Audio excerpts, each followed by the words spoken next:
رب تعالیٰ قرآن میں کہہ چکا کہ ہر شخص کو وہی کچھ ملتا ہے جس کے لیے وہ کوشش کرتا ہے. اس کے برعکس اس نے کہیں نہیں لکھا کہ ہر شخص کو وہی کچھ ملتا ہے جس کے لیے وہ وظیفہ پڑھتا ہے. یہ بھی کہیں نہیں کہا کہ ہر شخص کو وہی کچھ ملتا ہے جو اس کے لیے وہ دعائیں کرتا ہے یا کرواتا ہے. دعائیں ضرور کرنی چاہیے، اللہ کو بہت پسند ہے. دعا عبادت کا مغز ہے، لیکن ایفرٹ، کوشش، بھاگ دوڑ وہ ہم پر فرض ہے.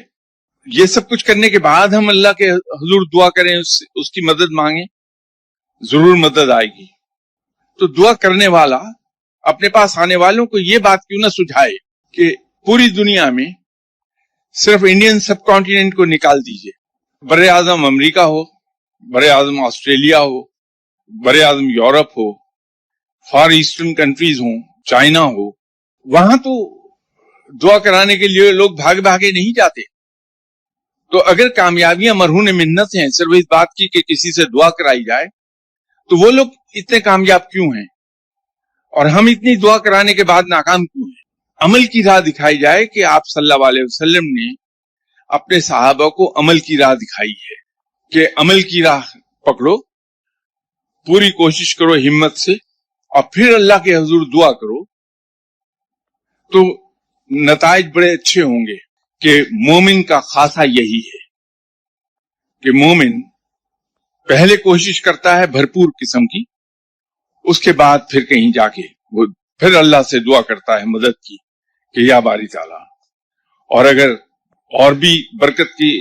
چیز ہم چاہتے ہیں تو پھر یہ ہے کہ کسی کام کو شروع کرنے سے پہلے 2 رکعت نفل پڑھ کے اللہ کے حضور دعا کریں کہ یا باری تعالیٰ میں کمزور انسان ہوں، میں یہ کام کرنے لگا ہوں